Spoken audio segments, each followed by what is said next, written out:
Now, on to Joe Biden's very big, very ranty State of the Union, which sounded more like one of Howard Beale's monologues from the classic 1976 film Network than a dignified State of the Union delivered by a president in full control of his faculties.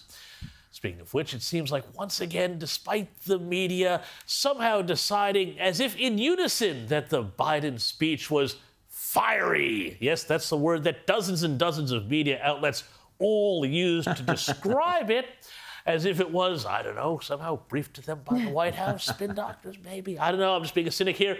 Well, it looks like there's going to be a fair bit of cleanup on aisle Joe once again. Yes, first of all, there was the bizarre scene where Biden took the bait and referenced Laken Riley, the 22-year-old nursing student from Georgia, alleged to have been brutally murdered by a Venezuelan migrant in the U.S. illegally. Only, well, gotta do it again. He could not get her name right. Not really.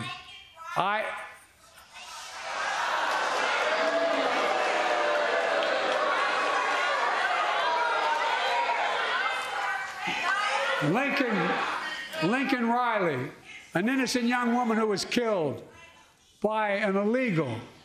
That's right. But how many of thousands of people being killed by illegals?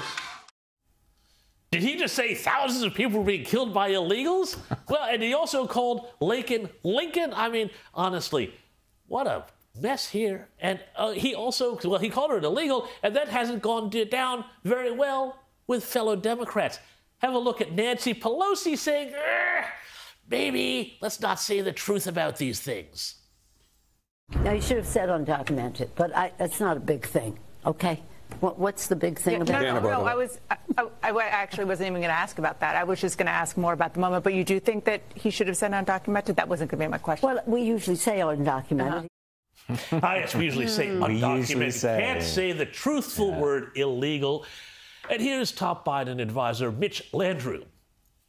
There has been at least one Democrat that has criticized it.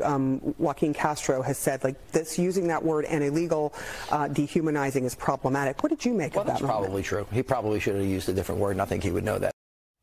Well, breaking news, I can tell you that Joe Biden has just apologized for having used the word illegal. But at the same time, pathetic. The family of Laken Riley has just had a meeting with Donald Trump before he spoke at a rally that's coming up very shortly.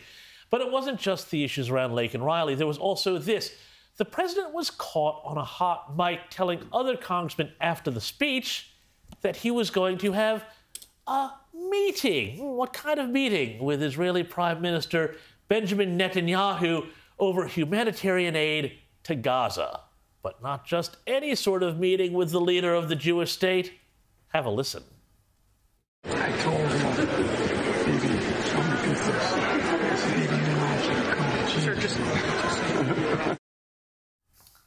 A come to Jesus meeting? Hallelujah! My God. Can you just imagine for a second if Trump had ever said such a thing? I mean, the leftist media would be so outraged about Trump using the phrase, a come to Jesus meeting, that they might have actually defended the Jews. This has led to this exchange before the president got on Air Force One, using, obviously, the short stairs to go, I don't know, probably on vacation somewhere. So why does Mr. Netanyahu need a come-to-Jesus meeting? What are you hoping to achieve? I didn't say that in the speech. After the What about after the speech? You guys eavesdropping on things. But does that show your level of frustration with him on humanitarian aid? Does he need to be doing more? Yes, he does. It's you guys. You're eavesdropping on things. Yeah. As always with Joe Biden, it's the media's fault, everyone else's fault, except his own. And all I can say is roll on November.